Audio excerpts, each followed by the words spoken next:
Good morning दोस्त। आज हम लोग सिंपल इंटरेस्ट के 5वें भाग में पहुंच चुके हैं और मैं कोशिश करता हूं कि जो सबसे शॉर्ट ट्रिक हो उसी को आपके सामने पेश करूं। साथ ही साथ ये भी कोशिश करता हूं कि बेसिक बताते चलूं और बेसिक आपको नॉलेज होना चाहिए। बेसिक बताता तो जरूर हूं लेकिन कोशिश करता हूं कि उसको ट्रिक पे आपको ले जाऊं ताकि आपका क्वेश्चन कम समय में बन सके। समय को नष्ट नहीं करते हुए वीडियो को आगे चालू करते हैं। क्वेश्चन को देखते हैं। क्या कह रहा है कि किसी राशि का साधारण ब्याज, कोई राशि है उसका साधारण ब्याज मूलधन का 4/9 भाग है। यदि साधारण ब्याज का वार्षिक दर तथा अवधि के वर्ष, मतलब जितना दर है और जितना समय है वह क्या है, समान है, तो ब्याज की दर क्या है। ऐसे क्वेश्चन के लिए दो तरीके से आप बात कर सकते हैं। पहला तो एक प्योर बेसिक की बात कर सकते हैं, है ना, बेसिक की बात कर सकते हैं। जैसे क्या बोला कि साधारण ब्याज मूलधन का कितना है, 4/9। जब भी इस तरीके का क्वेश्चन रहे तो आप मान के चलिएगा कि ये जो नीचे वाला भाग है उसी के गुणक में आप लीजिएगा मूलधन, है ना। तो मान के चलते हैं कि मूलधन बराबर 900 माना। देखिए ये माने हैं, कुछ भी मान सकते हैं, लेकिन हम कोशिश करते हैं कि जो नीचे वाला भाग है उसके मल्टीपल में माने।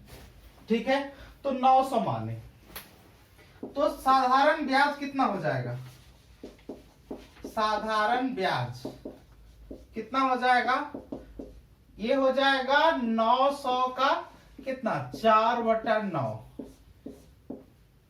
4/9 है ना, यानी कि कितना हो गया, 400। दर भी समान है और समय भी समान है, यानी कि R बराबर किसके है, T के बराबर है। R बराबर T के, यानी कि दर बराबर क्या है, समय है। तो आपको पूछा क्या है कि ब्याज की दर क्या है। हम एक फॉर्मूला जानते हैं, दर बराबर ब्याज गुना 100 बटा मूलधन और गुना समय। दर बराबर क्या, ब्याज गुना 100 बटा मूलधन गुना समय। आपका ये समय दर दोनों एक दूसरे के बराबर है, तो पूछा है कि दर क्या होगा ना, तो समय बराबर दर क्या हो जाएगा, यानी कि दर का स्क्वायर, ये इधर से इधर हो जाएगा, तो दर का स्क्वायर डायरेक्ट वे में लिख दिए तो क्या लिख सकते हैं, ब्याज गुना 100 और बटा क्या, मूलधन। ठीक है, अब आप नंबर को बैठा सकते हैं। यहां पे देखिए ब्याज कितना है, आपका ब्याज यहां 400 निकल के आया था, तो 400 गुना 100 बटा, यहां पे मूलधन कितना था, 900 आप माने थे, तो 900 हो गया। ठीक है, आप इसको काट देंगे तो कितना हो जाएगा, दर बराबर हो जाएगा 400, ये 100 गुना 4 400 बटा 9 और इसका क्या, रूट ओवर। ठीक है, तो 400 का रूट कितना हो गया, 20 और 9 का रूट कितना हो गया, 3, है ना। ये परसेंटेज में आएगा तो कितना हो जाएगा, 6.2/3%। यही हमारा क्या हो जाएगा, आंसर हो जाएगा। लेकिन ये काम आपको बिल्कुल ही नहीं करना एग्जाम में, ये काम बिल्कुल ही एग्जाम में नहीं करना है। क्यों नहीं करना है, क्योंकि जब आप इतना एग्जाम में करोगे आपका समय क्या हो जाएगा, बहुत ही, है ना, समय जा चुका होगा। तो जैसे ही समय जा चुका है और आपको कम से कम समय में किसी चीज को बनाना है तो आप क्या करेंगे, इसका इस्तेमाल आप नहीं करेंगे, है ना। तो करेंगे क्या, आप इसका इस्तेमाल करेंगे, है ना। इसके लिए हम एक ट्रिक लिख रहे हैं। देखिए जब भी वर्ष समान हो गया, वर्ष और ये देखिए वार्षिक दर और वार्षिक, ये जो वर्ष समान होगा मतलब दर और समय जब दोनों समान होगा तो यहां इसके लिए ट्रिक है दर। दर बराबर क्या, दर बराबर ये जो रेशियो दे रखा है, ठीक है, रेशियो गुना 100 और इसका रूट ओवर, है ना। कितना, ट्रिक के रूप में हम क्या लिख रहे हैं, दर। दर को आप ऐसे भी लिख सकते हो, दर इधर क्या हो जाएगा आर, ठीक है। तो दर बराबर क्या हो जाएगा, अंडर रूट रेशियो और गुना 100। यही ट्रिक पे आपका ये पूरा क्वेश्चन बन जाएगा। कैसे बन जाएगा, जैसे अब क्या कहा कि किसी राशि का साधारण ब्याज मूलधन का 4/9 भाग है, तो हम यहाँ पे डायरेक्ट निकाल देंगे रेट, आर का मान निकाल देंगे, तो आर का मान कितना हो जाएगा, रेशियो। तो रेशियो हमारा कितना दे रखा है 4/9 ना, तो 4/9 और गुना कितना 100, ठीक है। अब यहां से क्या करोगे, 4 का रूट निकालोगे तो 2 निकलेगा, 100 का रूट निकालोगे तो कितना निकलेगा 10 निकलेगा, और बटा में 9 का रूट निकालोगे तो कितना निकलेगा 3 निकल जाएगा। इसी तरीके से कितना हो जाएगा 10 दूना का 20/3, इसका मतलब 6.2/3%, ठीक है।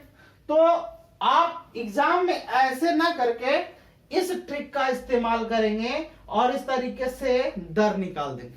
अब एक चीज को और समझिए, यहां पे दर निकालने के लिए कह रहा है, कभी कभी क्वेश्चन में यह भी हो सकता है कि समय निकालना कहे, है ना। समय निकाल, तो समय हो या दर हो, यहां पे देखिए ये टी भी निकल सकता है और आर भी निकल सकता है। क्यों टी और आर निकल सकता है, क्योंकि यहाँ पे वार्षिक दर और समय जो है दोनों क्या है आपस में बराबर है, यानी कि आर या टी दोनों निकल सकता है। ये अगर जो टी निकाल रहे हैं, अगर जो आर निकाल रहे हैं तो प्रतिशत में निकलेगा, और अगर जो टी निकाल रहे हैं तो वह जो है वर्ष में होगा, ठीक है।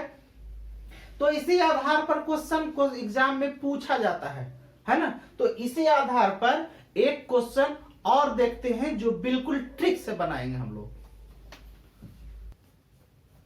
देखिए अगला क्वेश्चन क्या है, अगला क्वेश्चन लिखा है कि किसी राशि का साधारण ब्याज उस राशि का 25/36 गुना है, यदि वार्षिक दर तथा समय का संख्यात्मक मान समान हो तो दर क्या होगा।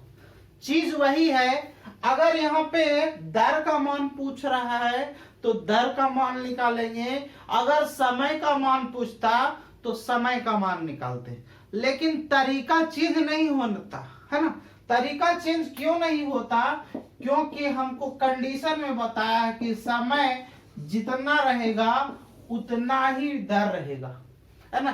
तो ये कंडीशन है। हम लोग ट्रिक के बारे में क्या पढ़ रहे थे, हम लोग ट्रिक यही लिखे थे ना कि ट्रिक है कि दर, दर बराबर हम क्या लिखे थे, दर यानी कि रेट, यही ना।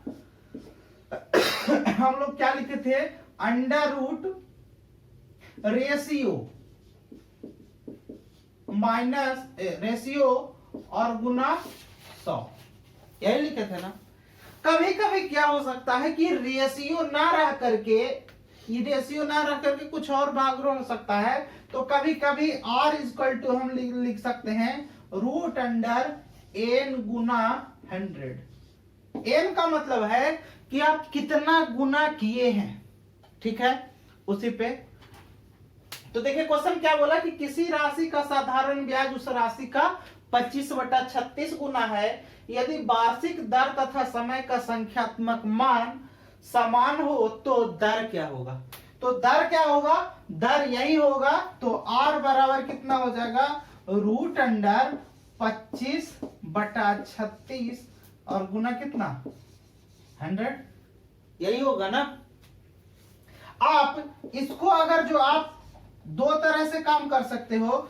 आप चाहे तो इसको काट भी सकते हो और नहीं चाहो, है ना, अगर जो काटने का मन है तो काट सकते हो। लेकिन एक चीज ध्यान रखना कि यदि सब संख्या रूट से बाहर निकलने वाला है, सब संख्या का रूट सीधा सीधा निकल रहा है, तो आप काटने के झमेले में पड़ना ही नहीं। क्यों नहीं? यहां देखिए 25, 25 का रूट 5, ये 36, 36 का रूट कितना 6, और ये 100, 100 का रूट कितना 10।